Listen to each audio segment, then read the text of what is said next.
So before we start, I just kind of want to set an intention that within this space that I ask the questions that gently lead you to the pieces that people are ready to hear, the pieces that are going to inspire the people that listen, and definitely also that the questions that are going to support you in finding the extra support and love for Nikkila, for what you're birthing into the world as well, and that people feel inspired by what they receive from you. So that's my intention of coming into this space with you.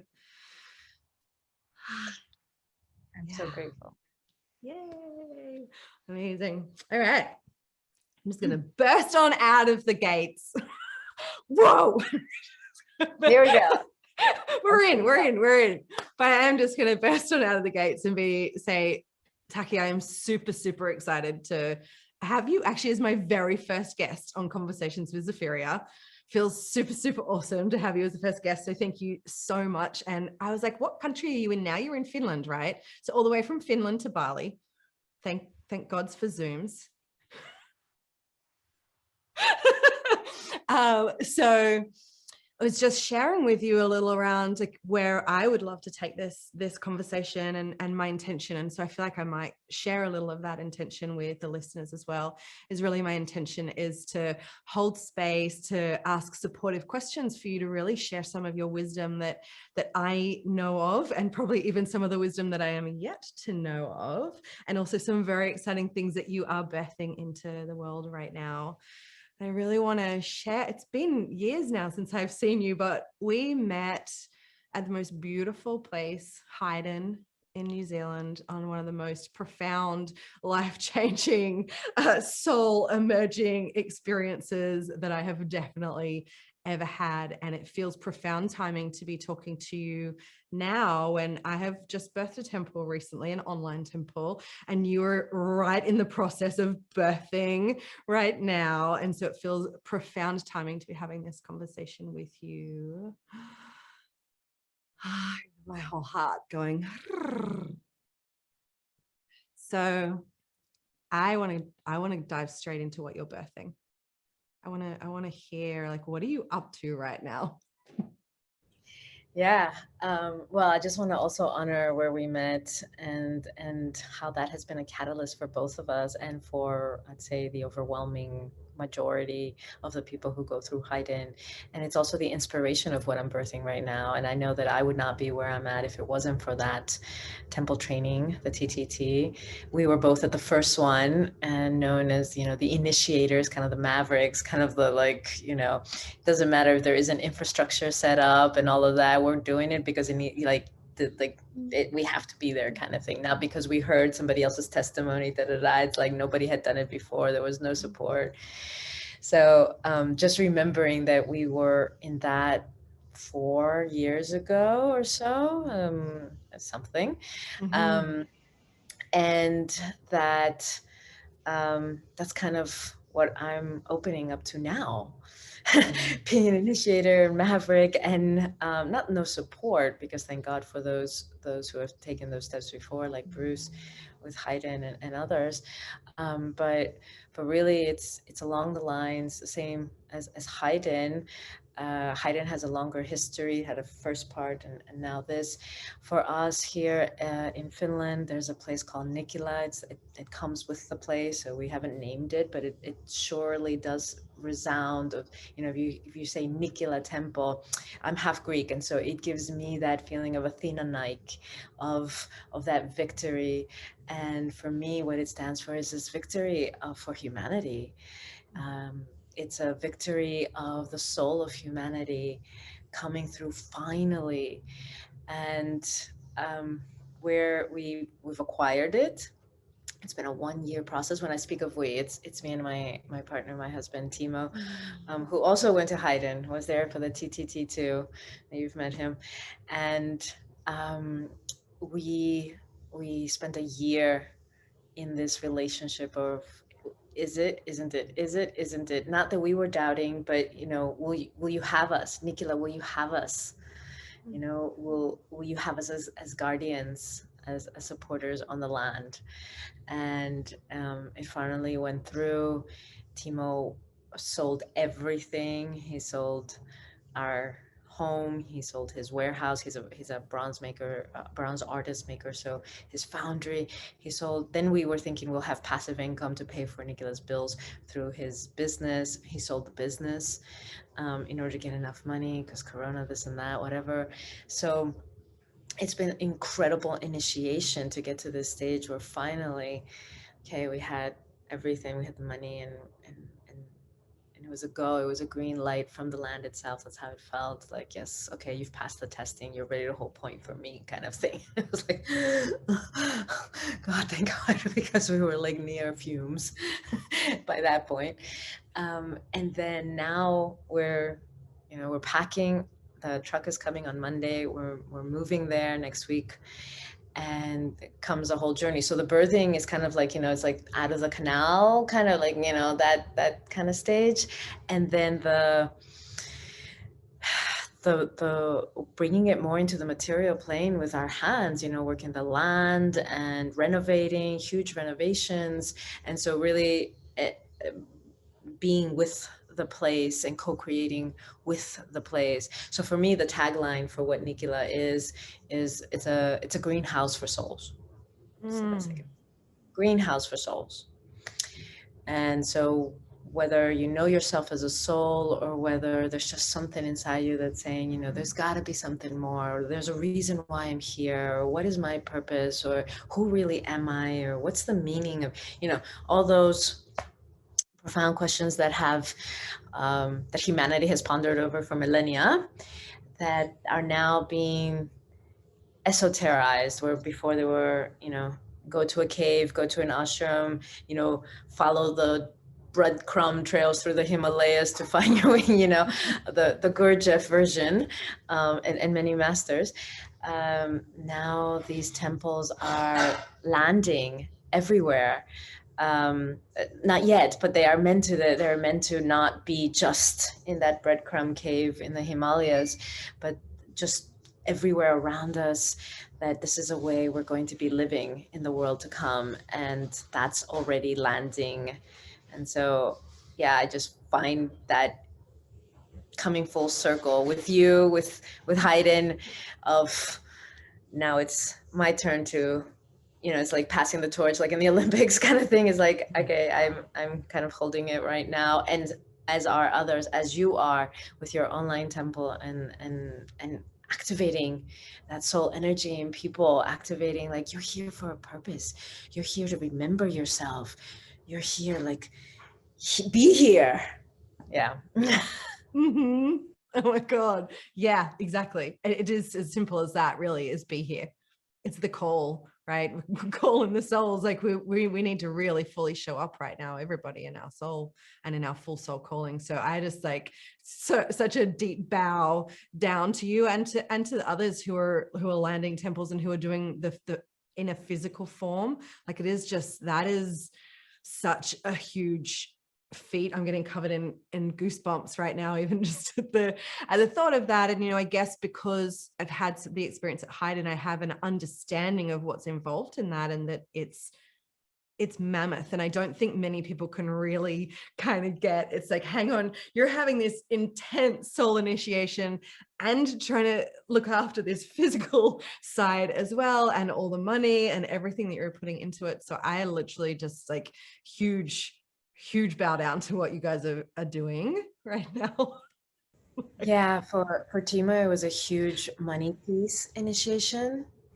He had saved for his retirement, passive income in this business. He had already quit 5 years ago and started just focusing on his art. He had been an architect, so the business was an architecture business, and to let that go at 50, to let that go and say, okay, I'm not going to have a passive income. I'm going to actually put it into invest in humanity. And the way I see it is like, you can invest in crypto, you can invest in gold, you can invest in, whatever stocks or whatever you want to invest in. And it just hit me yesterday, actually. I was writing about this, that like, to invest in the soul of humanity, like, what greater investment and greater returns for all. It may not be like, your money will double in a month, crypto thing, whatever.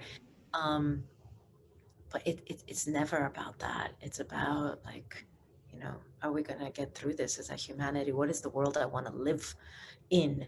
So why don't I do that now instead of waiting for that world to descend from some cloud in the sky kind of thing? Like, hey, I've got my piece to play. This is the world I want to live in. So I'm freaking creating it, co-creating it. And so for Timo, it was a big piece around money and letting go, offering the money over to soul, which is my piece. I already had gone through that with Haydn, actually, that I gave everything I had in my bank account and for the two groups to come over to Haydn when Bruce put the call out for help. And I was like, okay, this needs to happen. And it's not going to fall through the cracks on my watch. Like, this has to happen. And I'm not the one holding it. I may never even end up there. At that time, there was no TTT or anything. It was just to buy it. And I was like, here's everything. And I remember I left myself with 5,000 in the bank to just, cushion until I would make more. And he was like, are you crazy? I was like, no, I'm solid. I'm good. Like, I'm certain. And just before that, I had the opportunity 2 months before that. I've never invested in anything, crypto, stocks, nothing. And I had the invitation to invest in gold and silver. And a friend who had invested like $500,000, and I had 50,000, but I was like, hey, I could invest in something. And he was like, yeah, I just invested in, $500,000 in gold and silver. It's a great time. You can just do what I did. I just copy paste. I was like, great. And I told Timo about it. And he said, do you know that the only way that you can make returns on that appreciates is if there's war or famine, if there's crisis, global crisis, like that's what it really appreciates. And I was like, I can't bet against humanity. I can't do that. I don't give a shit how much money I'm going to get back. Like, I can't do that. And so I just sat with it, I just sat like, okay. And then 2 months later came this call from Bruce, and it was like, yes, everything here. Take it. That's what it was for. That's why I was waiting. And so that was my initiation around the money piece. And so for Timo, it was now with Nikkila, putting the money over to soul, investing it in humanity, greenhouse for humanity, for our children, for our grandchildren, for children we've never met, for our grandparents who may still come, for humanity. And my initiation piece in part was about, there are 2 parts, but one part I want to mention now because you touched on it, the commitment part, committing. I didn't know that I'd be tested in that. I didn't know that I had issues with that. And it was so beautiful, because it took me back to my childhood wounds of having to move when I was 7 and not having a choice around it and feeling unearthed, feeling uprooted. We supposedly were going from Greece to the US for a month for holidays to visit my father, and we were supposedly coming back, but things didn't turn out that way. I wasn't lied to, it just didn't turn out that way, and we ended up staying in the US, and we just had our little bags. We never said goodbye to friends, didn't pack anything up.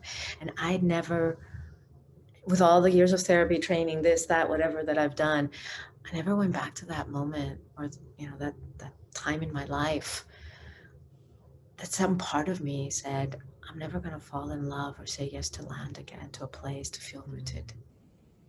Now, I didn't know that. I didn't know that until Nikkila came into our life a year ago. I'm crying. And it was like, will you commit? Will you commit to one piece of land? Because I have traveled the world, as a facilitator before that, working with the United Nations. I mean, like, I never spent that whole year anywhere, and much less I never wanted to own land. I never wanted to own even a car or a microwave or fridge. Like, I possessions, like, and it all goes back to this wound of like, I don't want to be, I don't want to feel the heartbreak of this separation of being, of letting go. And so I'm just not going to commit, and I'm not going to own anything so that I don't have to commit, or I don't have to be attached to anything. I can just be with my little luggage, or maybe 2, and move about the world very freely. And I can, it's, I'm home free, and I'm light, and I'm floating, and I'm flowing, and yes, all of that. Yes. And that was important. So there's no judgment there whatsoever. That taught me 11 years without keys to anywhere, taught me a lot.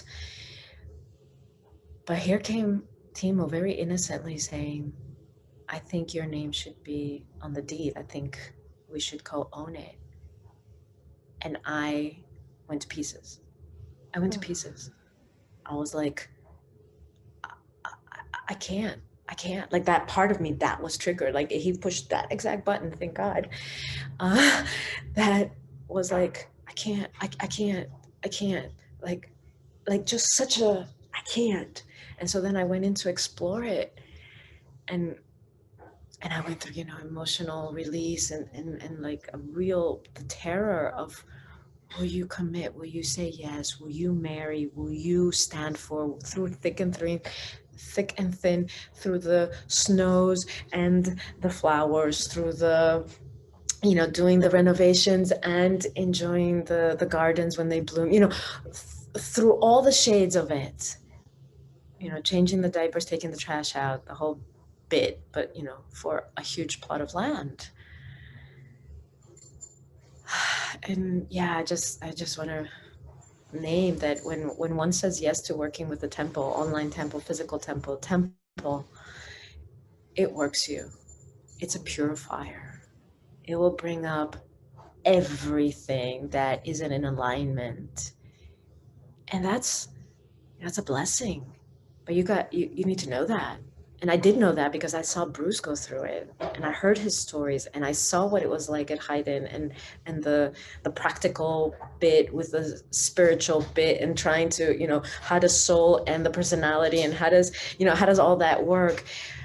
And his journey was just saying yes to Haydn and was taking it on, and then the purifying meant having to let it go, and then coming back in a second round. And I didn't know what my purification would be. I didn't know it was about this commitment. And yeah, to love enough to stay, to love enough to say yes, even though it's not a place I was born in, it's not a language I speak, it's not a culture that, there's none of me, there's no personality bit around it.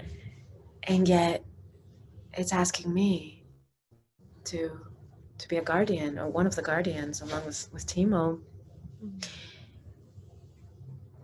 Yeah, that commitment piece, and the way Bruce puts it is, once you've committed to one piece of land, then all of the earth, all the land knows, hey, you're willing to commit. You're a lover, not that like, okay, now commit to me. Oh, hey, whoa, I want you here. Not that, but like, because it's all one land.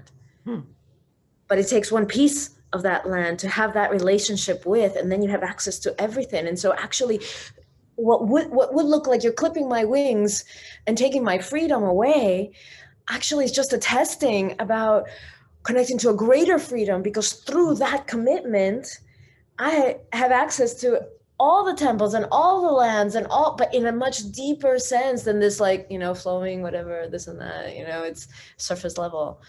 So yeah, that was part of my testing. So I wanted to share that. Yeah, wow. I feel like that piece that you shared around like the full commitment, right? Like, will you fully commit, and the land asking you for that? It feels to me, and I know for Bruce it was a similar journey, and for me it's been a similar journey with the Blue Diamond Souls and with birthing the temple as well. It was like that question of, will you give everything for me? And I specifically remember the moment of the soul coming to me and saying, will you give everything for me? And having to say yes, everything. And the initiation that that comes from that. But I feel like this is the thing, is that when we're on this path to fully giving to soul, that's what needs to happen, is the give everything. Yeah, and most people are like afraid that means you'll be left with nothing. And it's like, no, you just give everything, and then everything that is authentic is what remains. And it's also gives you it catapults you to like a much bigger everything. It's just not through clinging or attachment or, like all these other limitations. But yeah, the test is, will you give everything, whether that's in money, whether it's in your time and energy and physical presence. Everybody will have a different test, or I think actually they're very similar. The tests, we just go through them in different stages in different ways. And maybe, my money test was with Haydn, and now it's with commitment, and, somewhere down the line it'll be something else. I don't know. But it's the everything is everything in every way, in every way. And there's a relief. I know that after I went through that, and I was like, I could connect to that part of me that actually had been longing for it, and I didn't know that was there, but had been. And it wasn't like me trying to make myself feel better by saying there's this part that's been longing, but it's like that part that was uprooted because it loved Greece. I was raised in Greece as a child, loved Greece so much, loved that land so much, those trees that I knew and I climbed and I sat under and read and went and hugged, and I had relationship with those places. I wasn't in a city. I was in nature, and there was a longing that, like, yeah, I want that again. Not necessarily with that land there. It's not about that, but there was an imprint in me of like, this this is this is love, and I'm searching for it, but because of the wounds, pushing it away, resisting, ignoring, not even pushing, ignoring that, like, I can't, I was made to travel. My mother traveled while I was in the womb, like that whole, like, oh, yeah, it's just how I am. And it's like, no, actually, these are your wounds. Look at them. Yeah. Yeah. And well, I feel like that's part of the journey, right? And I love that you said, like, in committing to a piece of land, now you feel the connection to all land. Like, I think this is part of the piece, and it is the love. Like, I know, from my experience of saying, yes, I'll give everything, like have everything.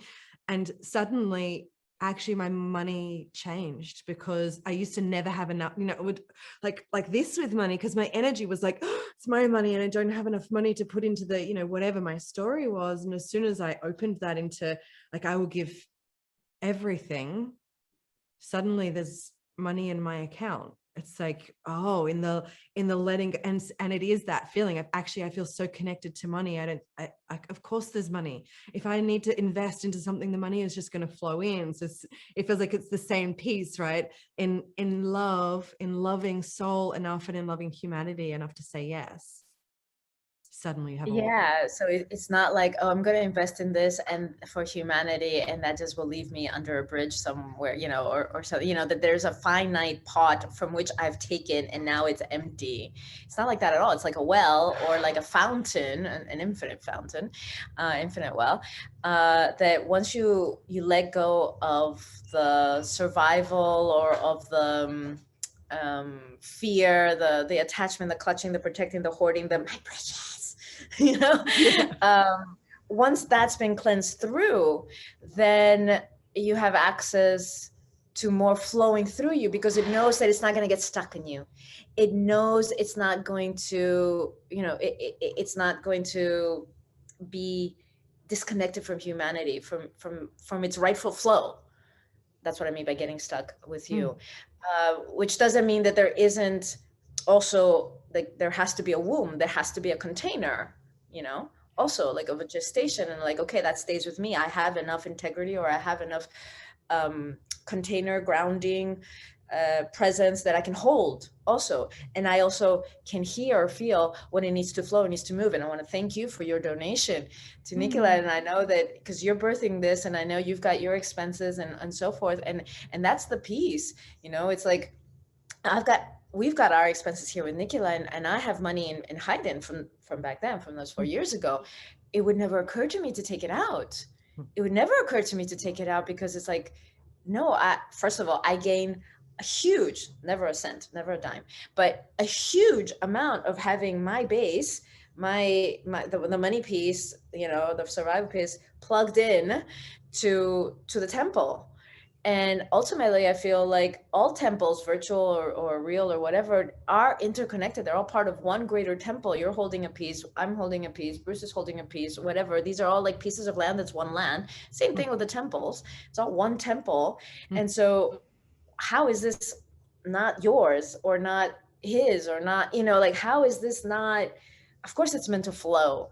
And even if you're not holding a temple, the invitation is, as you were saying, that once you let it go, then of course you have more money, is like to actually let soul, or something greater than the fear and the survival and the hoarding and the my precious, have access to your bank account. It doesn't mean you have to have access to everything, because for some people that feels like death, and like, okay, Can it have access to €1 or one, Australian dollar or one whatever currency you have? Can it have access to 10? Can it have, see for yourself, where is that edge? What can it have access to? And then to allow like enough shaking that it makes a difference in your base, so that, in the fear in the base, this starts to tremble, like, oh god, so that you start to align yourself more and more, not just in pretty thoughts or well wishes or love and light, let's be blessings. This is all needed. Work on the ethers is needed. Blessings from the heart are needed. They make a difference. But if they're not backed by money, if they're not backed by matter, if they're not backed by your hands, if they're not backed by form, then they remain in the ethers. And we are at a stage where that's got to change, because what is grounded here is not that. So how do we ground all that? Is we got to back it up with form. We got to back it up with money. And yes, then you have access to the flow of it. So I know by giving and keeping my money, it's not my money anymore. It was for a moment, and then the money. It's moving it to Haydn, and still I know I have a choice. I can pull it out when, I can just say to Bruce, hey, I need it back. My circumstances have changed or whatever. No justifications, reasons needed. Money's not meant to be trapped either. You're not meant to feel like, it's also meant to flow. But that by keeping it there, I know this allows more to flow through me. And it's never like, I had a question yesterday, because we decided yesterday, we went through the calendar, we decided, yes, we'll be ready for the fall to host a temple training. So the initiators, the mavericks, the path makers who are going to come in and not have the support system that will be there in a year or 2 years, but will have,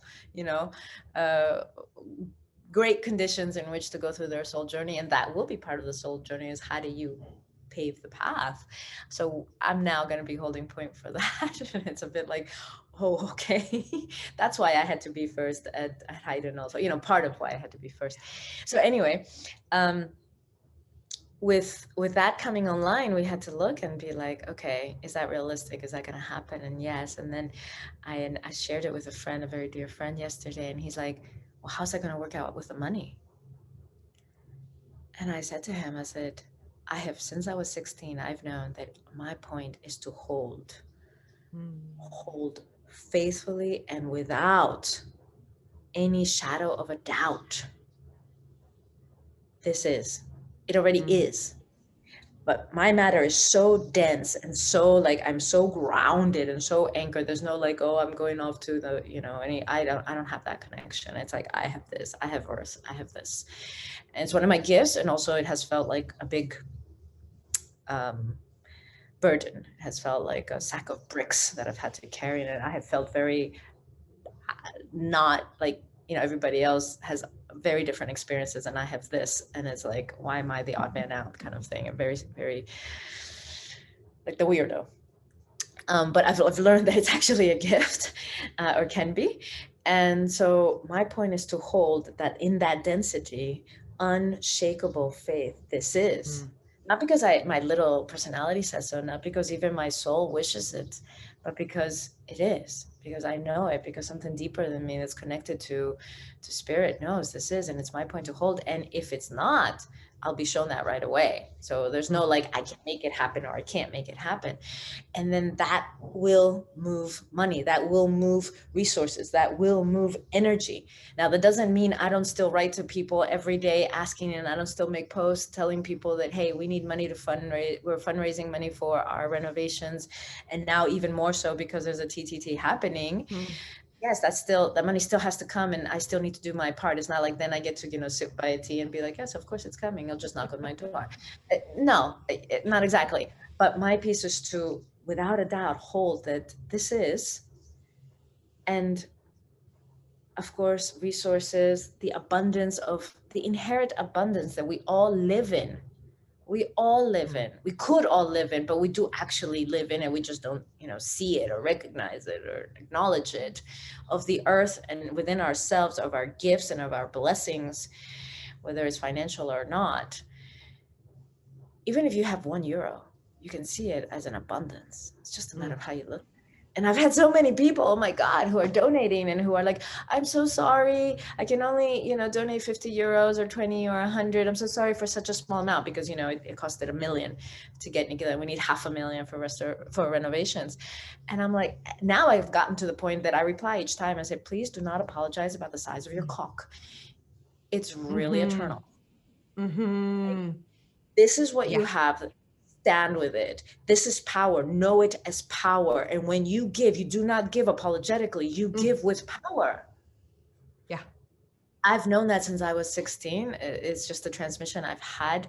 I remember when I was applying to college at that time, and I was going to be the first in my family to even graduate high school. And I wanted to go to a private university because I wanted to back to travel. I was going to, be a diplomat and do international development, health and education for women and children. That was my thing, and I knew that at 12, and so at 16 I was applying to a private college. I was in the U.S. and that meant 25,000 a year to live and study there. 25,000 U.S. at that time. Oof. And my mother, with tears in her eyes, begging me, pleading me, like heaving, saying, honey, please do not apply because I was applying early decision, which meant if I get accepted, I go. Like that's the arrangement. And I didn't apply to anywhere else. I applied to that one school because I knew that's where I needed to go. Mm. It wasn't like a backup plan, a plan B, C, D, like that. No, I need to be there. That's where I'm going. It costs what? We don't have it. My mother was a single mother. It was just, I had been working since I was 13. I forged my papers and worked since I was 13 just to have my own pocket money and not have to ever ask her for money to go to the movies or anything because I knew that that was stressful for her. And I didn't want to put her in that position. So at 16, I applied and my mother begged me not to. And she said, we'll be on the streets. I'll have to, sell the house. Like, please just go to the state college. It's good. And I was like, no. Not because I need the most expensive, not because it needs to be private, but because this is where I need to be. This has that program. And I need to do this. And I know that if I just focus all of my intention and will, and I know, and I'm coming from a place of integrity. I didn't know those words as a 16-year-old, but I felt it. I'm coming from a place of integrity. Things will align. And of course, I got accepted, and thank God because I didn't apply to anywhere else. And then, I got scholarships, I got loans, and I worked part-time the whole time, 20 hours a week at the university for a professor. Of course, I made it. Of course I did. Things will come around. But my point, and I learned from then, like, I just need to hold this place from a place of integrity and alignment inside of me, not 1 degree off.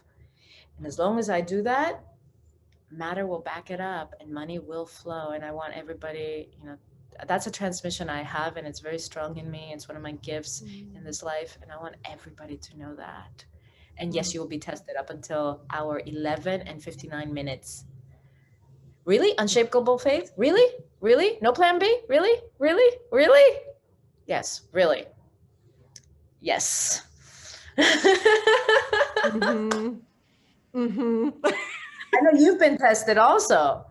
Yeah. And I feel like that's part of this path, right? And I feel like, which I do want to touch on in a minute, is this piece of, I think sometimes it's easy to look to others or those of us that are doing what might be perceived as big things or soul's work, and to have this perception that, I know it, but it just comes so easily to them. And I that's kind of where I want to go in a moment, but I also just really want to touch on that, on the money piece before we move there. Like when you did your post and you shared that you were looking for people to support in whatever way they could support, if it was financial or if it was, their time or whatever it was. And for me, there was such a sense of deep, deep gratitude that I had the opportunity to be able to put my money towards Temple, because I know that it's going towards soul. I know it's going towards Temple. And I know that when I am able to allow my energy be, in that case, it was money because I'm in a different country to you. I can't kind of do it time or anything, but like to be able to have that flow towards another temple allowed me to be living my soul's purpose as well. And so I didn't feel like I was giving, to be honest, which is interesting. It's like I'm the one transferring the money from one account to another account, but I felt like I was receiving a gift in the opportunity to invest in that creation. Yeah, thanks for speaking to that. I know I had to face this also. Again, I use Haydn as a reference because that's where I was on one end of the not polarity, but the whatever. And now I'm on the other end, and it's very interesting. And what I noticed was I had no as soon as Bruce put out that call, it was on Facebook, it was a post. I was like the first one in that post to make a comment. Give me your bank details. I'll send the money today. Like there was no like, exactly as you're saying, like it's not even me giving, it's and then later I understood what an opportunity it was, and it started working me right away. And that wasn't even something I was holding. I just was transferring money, but it was working me. And now I'm being on this end. And to get me to ask, for help, financial help, to look at the parts in me that were like, that the critical voices that were saying, you weren't enough. You didn't manage to do it alone. Like you failed in a way that now you have to go like a beggar asking for money. Like shame, this word in Greek, dropi, like of the shame of I wasn't enough. And like a beggar, I ask you to compensate for that. And that's what it felt like. Wow. And I had to, that journey has been since October, when I first opened up that portal and realized, okay, I'm carrying this. I can give, I can let money flow here or there. I can support. I'll be the one that sustains. I'll be the one who, loans out. I'll be the one who grants. I'll be that person, and have been that person since I was a teenager.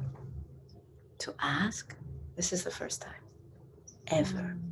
I mean, sure, scholarships or things, but from people, from humans. And my deepest fear, I had to see it and admit it, was that people wouldn't care. The apathy of, oh, here's somebody asking me for money. Or, this isn't like survivors of some war-torn, situation, or famine, or nature's destruction of whatever tornado or cyclone that has hit, or even corona, Temple, you needing how much money? Do you know how many children that could feed? All this inside of me. And that was part of the testing for me, was to, can I ask for help? Can I look to humans? Because I can ask for help from nature. I can ask for help from earth. And I know I get it. Like it comes. Like I said, I hold that peace and it comes. That I have. But from humans and money? Like it's one thing, give me a hug. I need to hear some, words. But to ask for money? Yeah, that really worked me. And it brought up for me to face that fear of they won't care, which basically translates into soul isn't present enough. And I remember when I was 12, at 11, I was in a psychiatric institute. My mother made me a ward to the state because we didn't have insurance, we didn't have money. We were in the US, so if you don't have money or insurance, basically you don't get any health attendance. And I was on the streets. I had dropped out of school. I was on drugs. I was a hot mess, real hot mess. Bless that 11-year-old who was trying to deal with that uprooting, and with sexual abuse, and with not having a home, living in a basement, because it wasn't our plan to be in the US, but there we were. And living in a basement in one mattress with my mother and my brother, and she's doing her best to get back on her feet and everything, bless her. And so yeah, I was a hot mess, and went into a psychiatric institute. And I remember coming out and I was a bit more okay. But what I realized, like I had to harden.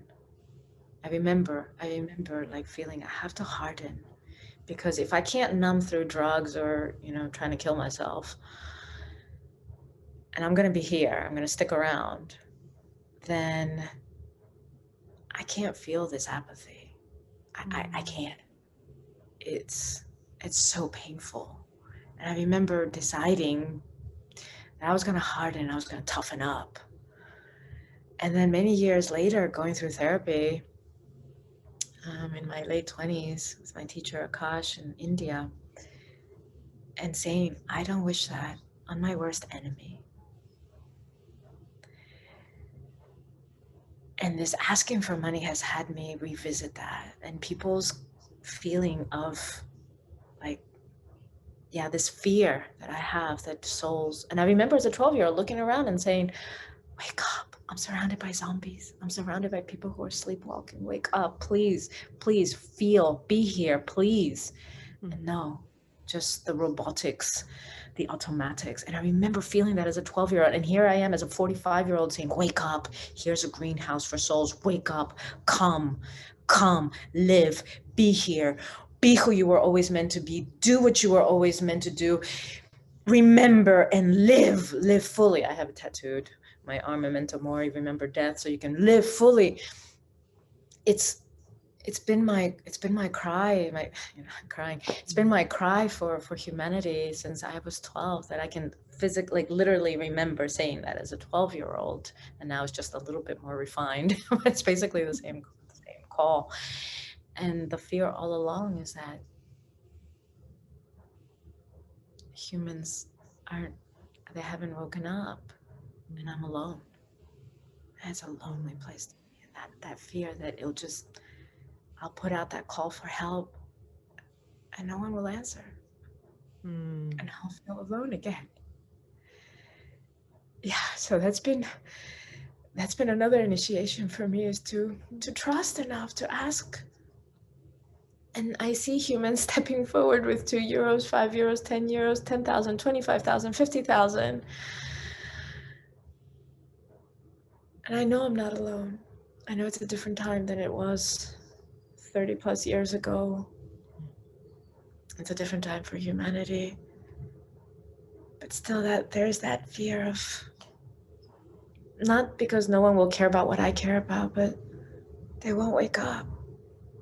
Yeah, they won't wake up. That apathy is what's in the way, or that feeling that I'm not enough. So my euro, my 10 zloty, or sol, or whatever currency you have, rand, whatever it is, isn't enough to make a difference. And again, apologizing for the size of your cock kind of thing, or your, like, please humans, fuck, like, please. Stop apologizing. Just be here. Yeah, and open, care, feel. And that's the transmission of, like, yeah, it's hard to be here and to actually feel everything that's going on around us. Of course it is. So there's no judgment. There's no shaming. So yes, of course it is. And it's a catch-22, because then there's the fear that people won't feel, and then they don't feel, and then there's the fear, so it just keeps going. Yeah. I mean, I feel, and I'm sure there are so many people that relate to that, like calling for humanity, calling for everyone, like, where are you? Please wake up. That piece, I feel like that's what we're doing, right? That's what you're doing. That's what Bruce has been doing. That's the path I'm on. That's the path so many people that we know are on, and starting to realize that we are not alone, and starting to really connect into more people, which is part of my, it's part of my drive for creating this, and to talk to people and allow other people to hear of, if you're having those feelings and those experiences, we're all having them as well. Like, please, the definition, you're not alone. like, you're so not alone. And it's that, like, I want to take everyone off any type of pedestal that anyone else thinks that anybody else is on, because they're on a soul path, and have these conversations of what you were just sharing there, of the effing realness hey, like there's been some shit that has happened in life that so many of us have needed to wade through, and you know, you touching on those pieces that have happened for you in your life. I feel like many of us who are on the path of awakening have had those really horrendous human moments, and we don't talk about them. And this is what I want to start to open up, is those real conversations of, yeah, doing drugs, going into psych wards, wanting to kill yourself, what, like all of these pieces that I feel like so much of humanity is in at the moment. And it's alive and it's bubbling for people. And that's the piece where I want to cry, is like, you know, humanity is calling out and crying out, and kind of, you know, we've been put in these lockdown situations to really make everyone feel like they're alone. It's like, you're not alone in those pieces either. Those of us who you may look at and think, oh, they're doing all these amazing, you know, birthing temples and doing amazing programs, and they're teachers of this and they're teachers of that around the world. It's like, hear the truth of where we've been. And also, you know, people do talk about those things, but what they have a tendency of doing is coming into negative bonding around it, like how terrible those things are, and kind of, you know, spiraling around the negative aspect of it. And what soul invites us to do is to talk about it and see it as initiations, see it as the polishing of a diamond, see it as the fertile, as the, you know, dung, as the cow poo that is then the where the flowers and the whatever you've planted will grow from, or has grown from. That's the manure that was needed, and that's the polishing and under pressure that the diamond is created. And so to look back and see everything, oh, that was an invitation, that was an initiation, oh, that was a portal, that was a rite of passage, you know, to redefine it for yourself from a soul perspective. Because from a soul perspective, that's true. From the fear-based personality perspective, it's, you know, poor me, victim, and how, you know, like this happening again, or like, you know, I was abused, or, you know, this and that. Yes, you were. And what was the, you know, where's the karmic thread or lesson, or how is this led to you being who you are today? And so I want us to recognize all our humanity as that cow dung for our souls to be birthed, to be lived, to be housed, that it's not coming from some white cloud in the sky. And this feeling of like, you know, there's all these people doing, or there's these set of people who are doing these amazing things, and they're so big, and then reusing that to reinforce that I'm not good enough, or I'm not powerful enough, or I'm insignificant, or I'm not good enough, or I'm not smart enough, or I'm, you know, whatever. Please don't use me. Like, that's what I say to people. I'm like, please don't use me. You know, like, I don't want to be used, like, to reinforce this whatever. The fact that you may not want to recognize that about yourself, that was me 10 years ago. It was without and 15 years ago, for sure. 10 years ago still, but, you know, coming out of it. What if I right now was saying that? What if you, Zapheria, was saying that? I'm not powerful enough. I'm not significant enough. I'm not good enough. I'm not. And we weren't holding what we're holding. What if Bruce said that? Because any of us could say that. Yeah. And we all have said that. Bruce has said that. Of course he has. We're all human. So now the reverse. We are taking our piece and, you know, taking our step by step and facing whatever that brings on. And even Bruce still is, you know, it's not like anybody's like above it or has like, okay, it stops at some point and then, you know, you have your margarita on the beach for the rest of your life kind of thing. You know, it's not that ever. Like, let me just mystify that one. What if we all then were saying that, yes, we can.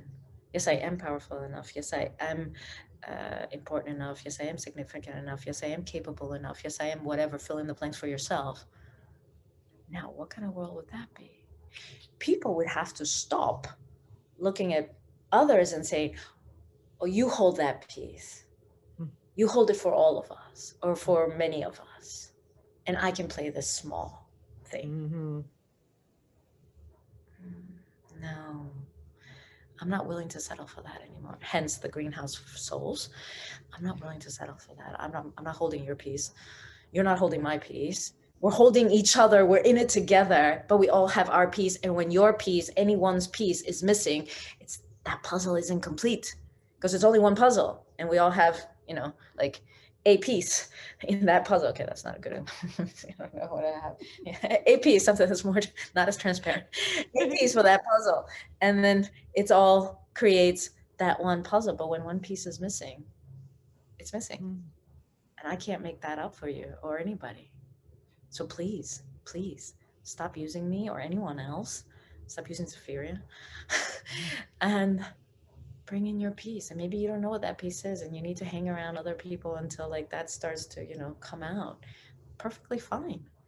But to deny you have a piece or that it's the realm of others, the realm of the giants, and here I am a dwarf or something like that. No. Wake up, please wake up, please wake up, please. I'll come to your door and cry on your, I'll kiss your feet, whatever I need to do. Please wake up from that illusion and slumber. So that's also part of the honey piece when it's like, oh, they've got it. Yeah, they had 1 million. Like I just have this, 10 or whatever. And it's like, oh, please recognize your piece. Recognize your piece. Please. I'm so happy to hear you say it's like almost you used my exact words that I've used a few times in my private group. So I'm like, wow, that was like it's exactly that. I share like the puzzle piece and you each fill in a part of it. Like we're kind of screwed. If you don't show up with your puzzle piece, the rest of us are kind of screwed. So just show up with it. It doesn't matter what's like, maybe yours is the white and somebody else is like bright pink. Who cares? We need every single piece of it. So I love that you shared that. And this is part of why I want people to openly share, like, yes, we've had shitty experiences in our lives and let's just celebrate that. And like, yeah, like these things happened and thank goodness they happened, because I wouldn't be sitting here today if they hadn't have happened. None of the people that I know that are doing epic, amazing, inspiring things would be where they are today without the things that have happened.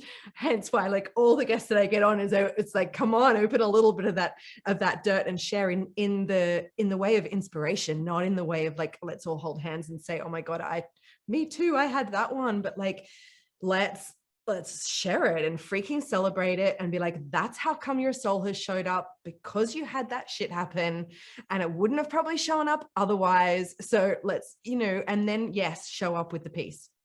Like, that's it. Yeah. And so I want to put that into like the esoteric context.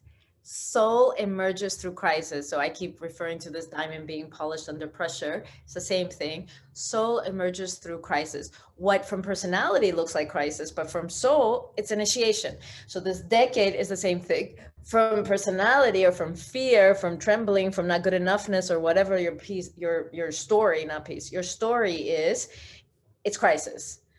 And like, how do we get back to normal? Or how do we like, can we just erase, delete last year or something? That's from that place. But from this place of soul, from this place of something greater, from this place, I know who I am, soul, and I know why I'm here, purpose.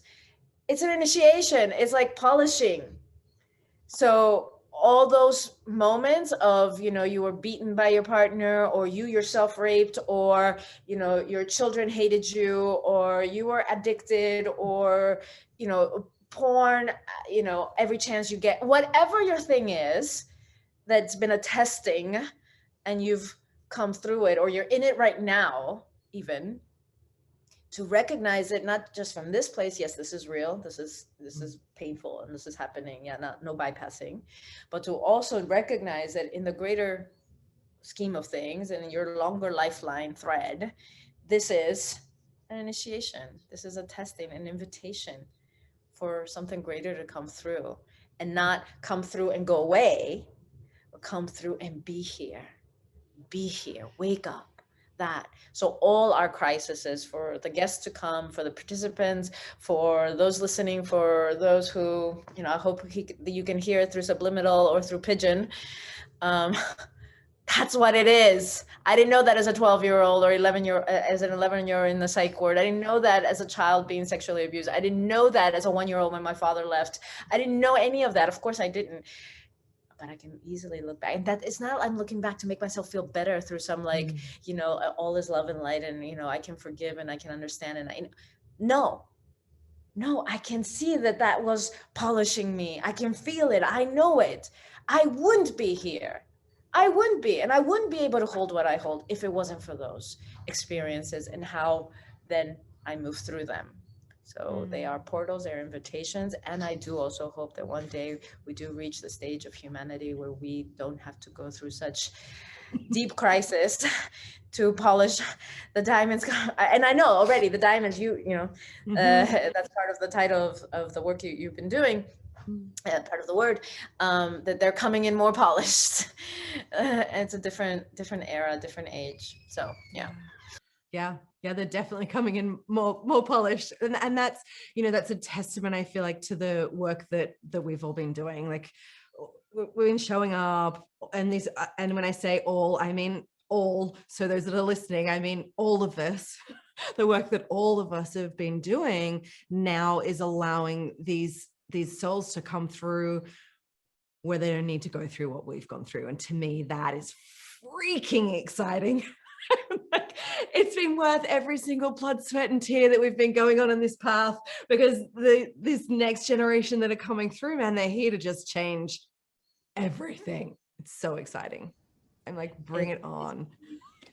It's like, okay, it's a bit like, it's a confirmation also, like, okay, I did my part. You know, it's like, oh, okay, I can rest now, because now this, and I feel that my teachers or the masters that have come along before also feel that way about the level of awakeness or awareness or being here-ness, or, you know, whatever words you want to put to it, of humanity and of humans, of souls in bodies that are here now. Is like, oh, thank God.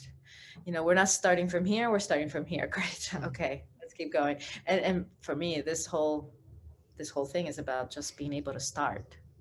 Like, can we just, you know, it's like all this is warm up. All this is getting us to the beginning so that we can actually like get to it. Whatever it is, I don't know. But let's all know ourselves as souls in these amazing, gorgeous, divine, wise bodies, powerful bodies on this amazing, wise, gorgeous planet, so that we can start. Yeah. Yes. Exactly. Oh my goodness. That totally feels like the most perfect place to start to wrap up our conversation. I'm like, we could literally sit here and talk for hours and hours and hours. So I'm pretty sure this will not be the last conversation that we have. So I like, thank you for doing your part, for holding your peace, for calling out to the souls, for crying out to the souls and to humanity, and for really fully showing up and doing, you know, getting your hands dirty and doing the stuff that's really freaking difficult at times. And yeah, so really, just from my heart to yours, like, thank you so much for everything that you're doing. I really just have so much respect for you and so much love for everything that you are doing. I cannot wait until one day again in the future we can be in the physical again, like see each other. It's been a long time, but I feel like I'm visiting your virtual temple right now, and you're gonna come visit the physical temple at some point. I hope. Bring your gifts to share there, because it's a school. It's a school for souls. We are having a curricula for the personality deconstruction, to move it from fear to stabilizing and integrating. We're having bits on the body piece, embodiment, connecting to this body as sacred, to the land as sacred. So what better place than this temple space that we have, which has 18 acres of forest and wild forest, and shore, a kilometer and a half of shoreline. We're on a lakefront. And then also for the soul emergence, for that those initiations that are soul specific. So there's initiations for the body, there's also initiations for soul. And then knowing yourself as spirit, knowing spirit at the core. So we're having a full-on curricula, and I know your work is part of that. And so if you ever want to bring it to the physical in Europe, please know you have a home, physical home. Oh yeah, I hear the call and I say yes, that's gonna happen at some point. Oh, interesting. Yeah, very interesting. I don't know if you're aware that I am in the process of launching an online TV show for Awoken TV at the moment. It launches this week as well, along with the podcast.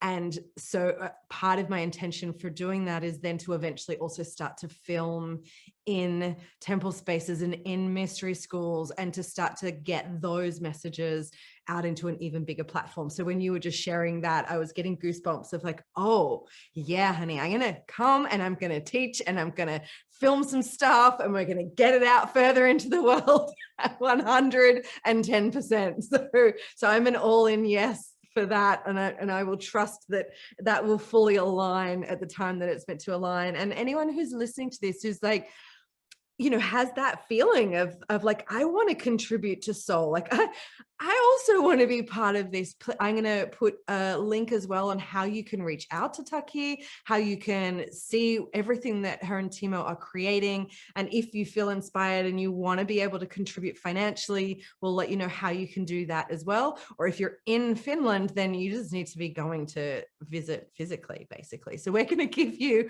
all of those details in a link with this podcast. So please make sure you check it out.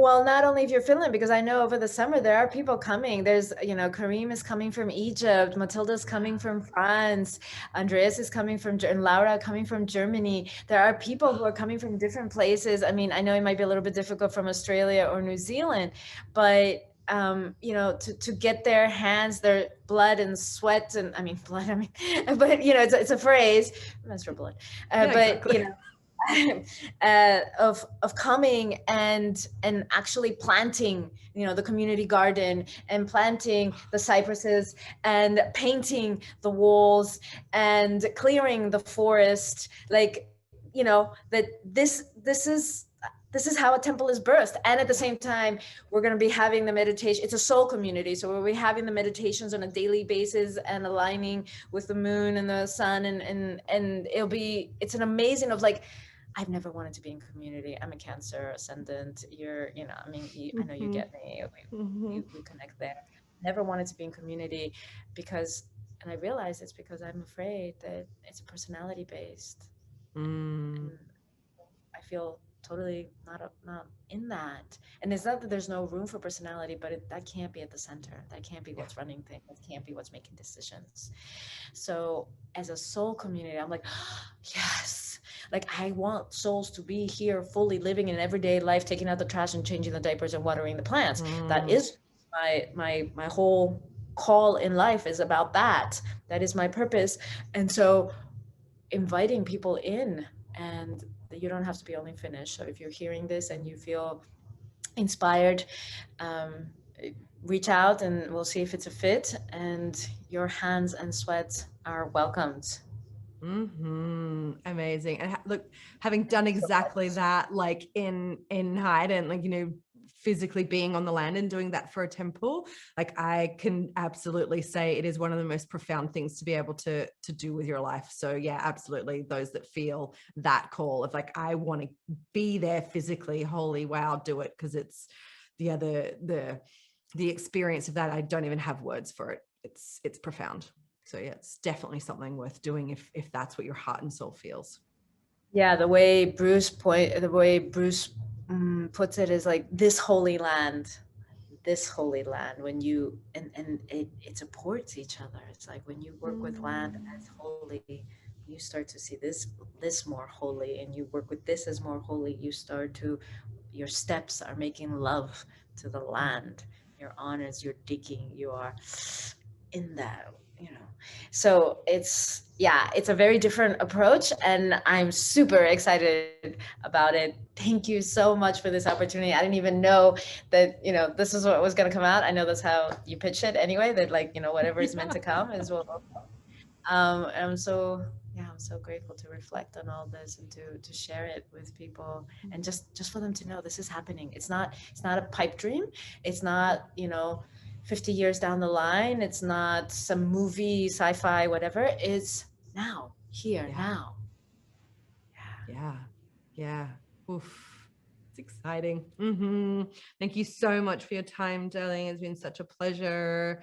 And to everyone who's been listening as well, thank you so much for your time. Thank you for your heart, for listening to this all the way through, and just sending you so much love wherever you are on this amazing, big, beautiful piece of land that we're sitting upon. Thank you.